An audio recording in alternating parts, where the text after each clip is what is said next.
السلام علیکم ورحمۃ اللہ وبرکاتہ۔ قرآن شریف پڑھنے کا بیان۔ قرآن شریف کو صحیح پڑھنا واجب ہے۔ ہر حرف کو ٹھیک ٹھیک پڑھے۔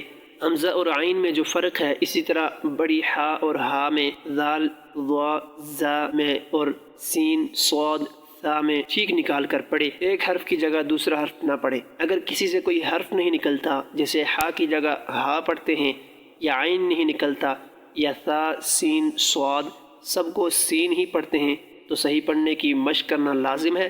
اگر صحیح پڑھنے کی محنت نہ کریں گے تو گناہ گار ہوں گے اور اس کی کوئی نماز صحیح نہ ہوگی۔ البتہ اگر محنت سے بھی درستی نہ ہو تو لاچاری ہے۔ اگر ہا عین وغیرہ سب حرف نکلتے تو ہیں، لیکن ایسی بے پرواہی سے پڑھتے ہیں کہ ہا کی جگہ ہا اور عین کی جگہ حمزہ ہمیشہ پڑھ جاتے ہیں، کچھ خیال کر کے نہیں پڑھتے، تب بھی گناہ گار ہے اور نماز صحیح نہیں ہوتی۔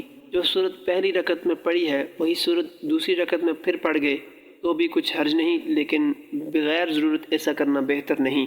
جس طرح کلام مجید میں صورتیں آگے پیچھے لکھی ہیں، نماز میں اسی طرح پڑھنا چاہیے۔ جس طرح اما کے سپارہ میں لکھی ہیں اس طرح نہ پڑھے، یعنی جب پہلی رکعت میں کوئی صورت پڑھے تو اب دوسری رکعت میں اس کے بعد والی صورت پڑھے، اس کے پہلے والی صورت نہ پڑھے۔ جیسے کسی نے پہلی رکعت میں قل یا ایھا الکافرون پڑھی تو اب اذا جاء نصر اللہ یا قل هو اللہ یا قل اعوذ برب الفلق یا قل اعوذ برب الناس پڑھے، اور الم تر کیف اور لإلاف قریش وغیرہ اس کی اوپر کی صورتیں نہ پڑھیں کہ اس طرح پڑھنا مکروہ ہے، لیکن اگر بھولے سے اس طرح پڑھ جائیں تو مکروہ نہیں۔ جب کوئی صورت شروع کرے تو بغیر ضرورت اس کو چھوڑ کر دوسری صورت شروع کرنا مکروہ ہے۔ جس کو نماز بالکل نہ آتی ہو یا نئے مسلمان ہوئے ہوں، وہ سب جگہ سبحان اللہ وغیرہ پڑھتے رہیں تو فرض ادا ہو جائے گا، لیکن نماز برابر سیکھتے رہیں۔ اگر نماز سیکھنے میں کوتاہی کریں گے تو بہت گناہ گار ہوں گے۔ یہ تھی آج کی چھوٹی سی ویڈیو، امید کرتا ہوں ضرور پسند آئی ہوگی۔ اگر پسند آئی ہو تو چینل کو ضرور سبسکرائب کر دیں تاکہ اسی طرح کی اسلامک ویڈیوز کا نوٹیفیکیشن سب سے پہلے آپ حاصل کر سکیں۔